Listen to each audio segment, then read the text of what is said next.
Welcome to week 2 of our study of the letters to the churches in Revelation.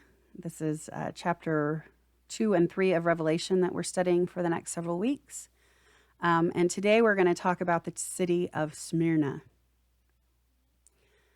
I am going to give you a little historical context about Smyrna, and then we will read the relevant verses. We'll read the letter, and I'll kind of interrupt it to give you a little bit of insight about what's going on in this letter to the church of Smyrna. Smyrna is one of the few cities that we're talking about that is still a thriving metropolis. It is now Izmir in Turkey. It was known at the time as the crown of Asia, the ornament of Asia, or the flower of Asia. It was a beautiful city. It had been destroyed around 600 BC, and when it was rebuilt with a plan in mind. And so everything about this city was lovely and functioned well together and was harmonious. There was a gentle zephyr, a western breeze that would blow through and make this city like a grove of trees, it was said. It is well situated at the end of a road which traversed several of the provinces and so was a hub of trade. It has a safe, extremely well-protected harbor where the sea juts into inland. The city was on a set of narrow foothills, and behind it was Pagus, a larger hill that was crowned in temples. There were temples to various Roman deities, to Rome itself, to the emperor, that were a ring around this hill. And so to see the city from the harbor, it looked like a crown was resting on this hill, was resting above this city, which is why it's called the crown of Asia. This is a city that was extraordinarily loyal to Rome and had a long history of that. And as such, Rome gave it privileges and recognized it as a loyal patron or a loyal city. They were given the right of being a free city, which means they could govern themselves. Let's see, they had a library that was said to have rivaled Alexandria. They had stadia where games were played. They had music halls, and anyone who was from Smyrna was extremely proud of their city. They had a large Jewish population, and the Jewish population was said to have given generously to help keep this city beautiful.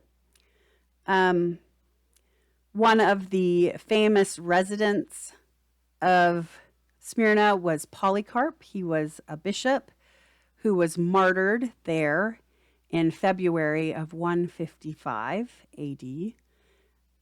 Polycarp had been a student of John. So when John, the brother of James, or John, son of Zebedee, had grown old, Polycarp was a student under him, and then went on to lead the church in Smyrna for a number of years. His martyrdom, he was at the age of 86. So let us look at what is talked about in this letter. So this is Revelation 2, beginning at verse 8. And the angel of the church in Smyrna write, "These are the words of the first and the last, who was dead and who came to life." So already in the beginning, we have Jesus alluded to in terms that would be memorable to those in Smyrna. Smyrna was one of the first cities. It was a beautiful city. It was very proud of its notoriety, of its beauty, and of all of its resources and amenities. But we're reminded here that Jesus is actually the first, and Jesus is the last. Who was dead and came to life. Smyrna itself had had a resurrection of sorts. When after it had been destroyed, it had been rebuilt.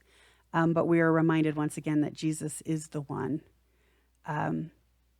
who was dead and came to life. And so we're playing with these ideas, and we're going to flip them on their heads. So just cities to be first, but it is still transient when compared to Jesus, the author of life.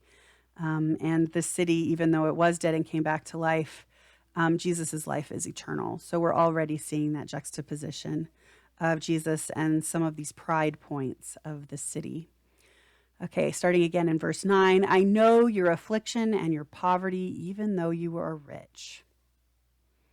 So the city of Smyrna was extremely rich, but the Christians in the area were likely not. Extreme poverty, the Greek word here is actually referring to just complete destitution. As Christians, they would not have been participating in the cult of Rome or any of the other Roman deities. Therefore, they would have been punished or cast aside, especially in terms of social power and authority, because they would refuse to call anyone other than Jesus Lord. So they are poor, but once again, we flip it on our head. There's a reversal here, but they are rich in the things that matter. They are rich in spirit. They are rich in love. And so they stand in contrast to those around who that might be rich materially, but are poor in spirit. I know the slander on the part of those who say that they are Jews and are not, but are the synagogue of Satan. Do not fear what you are about to suffer. There was a large Jewish population, and there was increasing enmity between the Christians at the time and the Jewish population. Rome had recognized the Jewish faith as so far as to allow Jews to worship only one God and to not have to sacrifice or worship at the temples of Caesar or Rome or any of the other deities.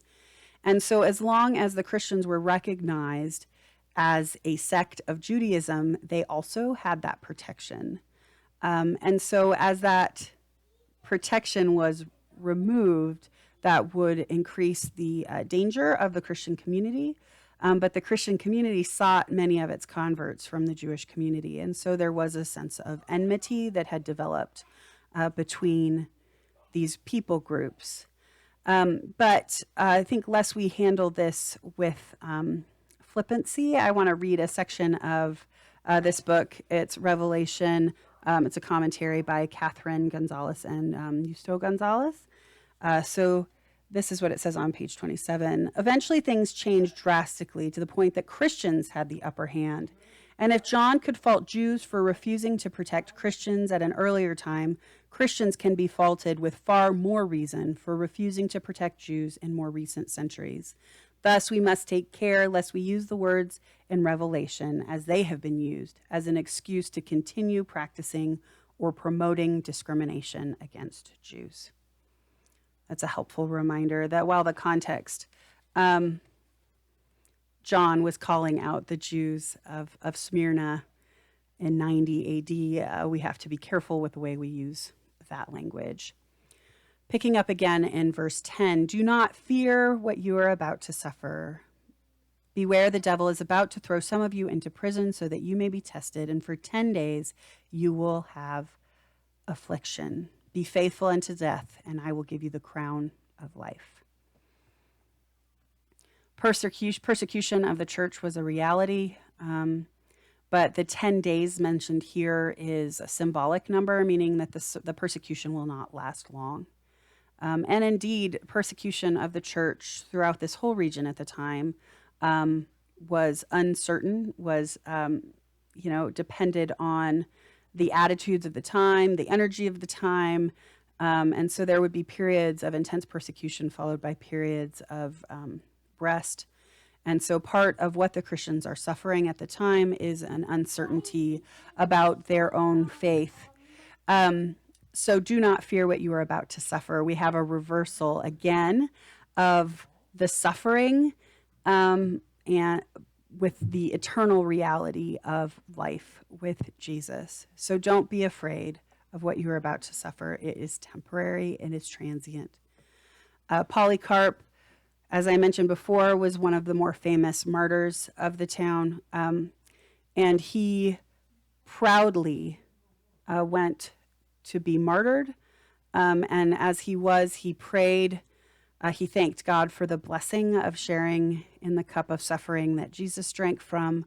And he prayed for the community that they would be strengthened and would not be afraid of suffering for the sake of the gospel.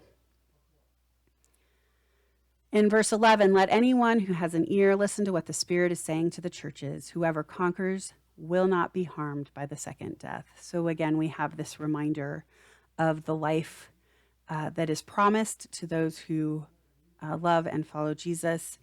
A quick note I forgot to mention about verse 10, that the crown, be faithful until death, and I will give you the crown of life. So once again, we have that contrast between the city itself being the crown of Asia, but Jesus being able to reward people with the crown of life.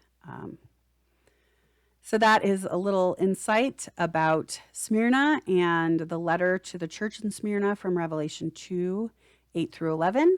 I would encourage you to think about the following questions. Feel free to comment or ask questions in the comment section if you would like to continue this dialogue. When you read this passage, what is something that stands out to you? How is your church similar or different from the church in Smyrna? And most importantly, how is the Spirit speaking to you through this passage?